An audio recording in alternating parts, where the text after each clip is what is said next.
så i dag laver jeg TMI tag, og det er bogstaveligt talt too much information. Så der er 50 spørgsmål, men jeg ved ikke helt om sammen alle sammen. Men lad os nu bare komme i gang. Hvad er du på? Jeg har en hættetrøje på fra H&M. Så har jeg nogle bukser fra Only og en undertrøje fra H&M. Har du nogensinde været forelsket? Og ja, det har jeg. Har du nogensinde haft et frygteligt breakup? Det kan man vist godt sige. Hvor høj er du? Som nok mange ikke tror, så er jeg faktisk 1,58, hvilket er ikke særlig højt, hvis du skulle være i tvivl. Hvor meget vejer du? Jeg vejer 50 kilo. Eventuelle tatoveringer. Jeg har ikke nogen tatoveringer, men jeg vil rigtig gerne have en. Eventuelle piercinger. Jeg har den her i øret. Ellers har jeg ikke nogen. Og det har jeg så i begge ører. Favoritshow. Mit yndlingsshow all time er helt klart Pretty Little Liars. Men det er ikke kan få nok af. Jeg glæder mig til den nye sæson starter. Det bliver mega godt. Favoritbands.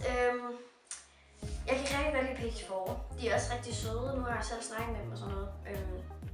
Dem kan jeg rigtig godt lide. Så kan jeg godt lide Five Singers Summer, som jeg er så heldig at skulle til koncert med næste år i maj, tror jeg. Så det bliver pissefedt. Yay! Favoritsang?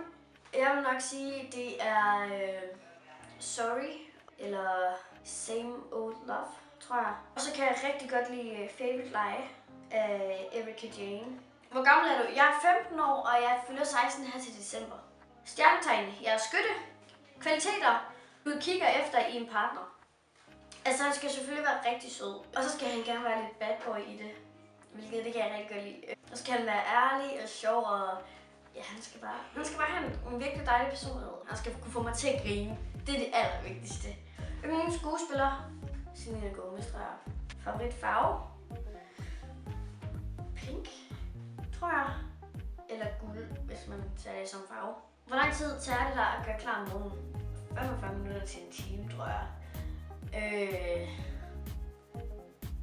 Og det er bare ude på badeværelset, det hvor jeg går i bad og skriger hår og sådan noget. Og så har jeg en lille dance party. Ja. Hvor lang tid tager det der gå i brugsbad? Det kan tage fra 10 minutter til 15 minutter. Jeg er ikke om jeg vasker hår og sådan noget. Har du nogensinde været i en fysisk kamp? Det har jeg.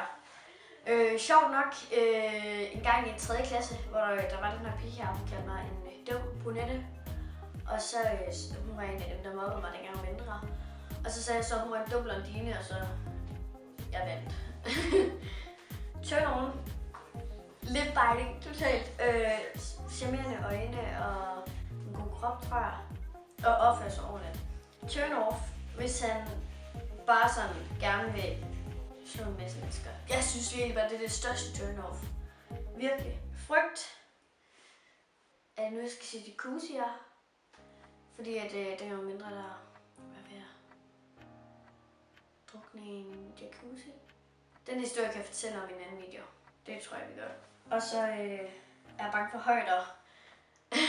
Sidste gang, du sagde, du elskede nogen, det var til min mor, tror jeg. Ja. Sidste show, du har set, Teen Wolf, tror jeg. Favorit mad? Happy Meal på McDonald's! Ah! Sted, du ønsker at besøge? Malibu, Las Vegas, Californien, London, bare generelt steder i USA. Og Canada. Favorit smykke? Jeg har fået et halskæde af min farmor, hvor der er et lille hjerte på. Det er helt klart min yndlingssmykke. Så vil jeg sige tusind tak, fordi I gad se med den her video. Linker til min blog igen i denne video, som altid, og resten af mine andre sociale medier, som I selvfølgelig er velkommen til at tjekke ud. Og så må I rigtig gerne lægge en kommentar og like, og skriv gerne nede, hvilken video I gerne vil se næste gang. Jeg har haft tanker om at lave en ny makeup tutorial, fordi det har faktisk været efterspurgt efterfølgende, bare på dansk. Så det tænker jeg måske vil være noget. Jeg skal til DMA her i weekenden, så jeg regner med at lave noget vlog der. Det kommer nok først bare ud mandag. Jeg er ikke helt sikker, men det ser vi til den tid. Og så ses vi i min næste video. Husk, jeg elsker jer, og